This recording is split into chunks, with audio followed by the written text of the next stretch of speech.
Hi friends, வாங்க இப்போது அரிசி பருப்பு சாப்பாட்டுக்கு எப்படி தாளிப்பு அப்படிங்கிறது நான் சொல்லித்தரேன். ஃபஸ்ட்டு தேவையான அளவு எண்ணெயை ஊற்றிக்கலாம். எண்ணெயில் கடுகு கடலப்பருப்பு சேர்த்து போட்டுக்கலாம். நல்லா பொரிஞ்சு வரட்டும். பொரியிற வரைக்கும் நம்ம வெயிட் பண்ணலாம். நல்லா பொரியுதுங்க, பொரிஞ்சு வரட்டும். ஆமாம், இது என்னுடைய முதல் சமையலுங்க.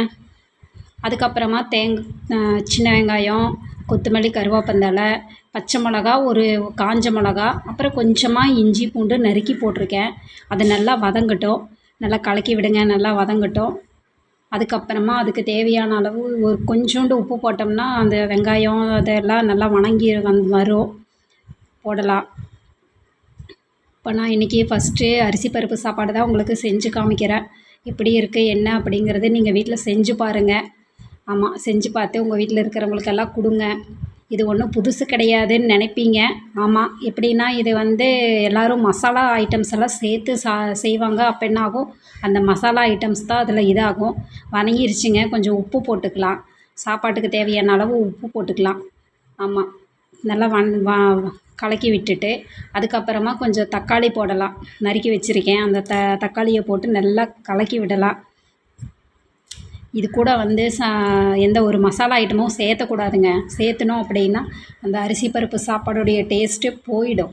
ஆமாம், ஒவ்வொருத்தங்க பிரியாணி மசாலா போடலாம், அந்த சாம்பார் பொடி போடலாம், மிளகா பொடி போடலாம் அப்படின்ட்டுலாம் போடுறாங்க. அதெல்லாம் போடக்கூடாது. ஆமாம், கொஞ்சமாக மஞ்சத்தூள் போட்டுக்கலாம். ஆமாம், கலர் வரும்.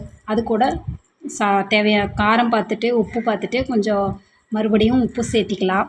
நல்லா கலக்கி விடுங்க. நல்லா கலங்கி வெந்து வரட்டும்.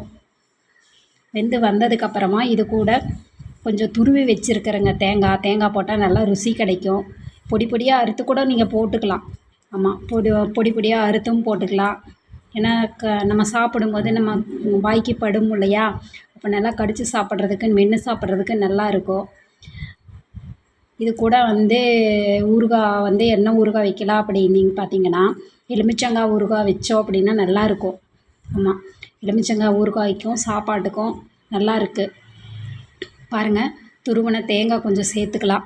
துருவின தேங்காய் கொஞ்சம் சேர்த்துட்டு நல்லா கலக்கி விடணும். சரிங்களா? நல்லா வதங்கி வந்ததுக்கப்புறமா நான் அரிசியும் பருப்பும் கழுவி எடுத்து வச்சுருக்கேன்.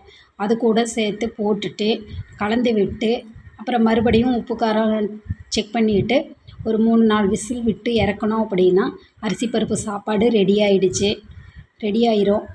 நீங்கள் வீட்டில் கட்டாயம் செஞ்சு பார்க்கணும். செஞ்சு பார்த்துட்டு எனக்கு கமெண்ட் பண்ணுங்கள். எப்படி இருக்குன்னு சொல்லுங்கள். உங்களுடைய ஃபீட்பேக் எனக்கு ரொம்ப முக்கியம். எனக்கு சப்போர்ட் பண்ணுங்கள். தேங்க்யூ.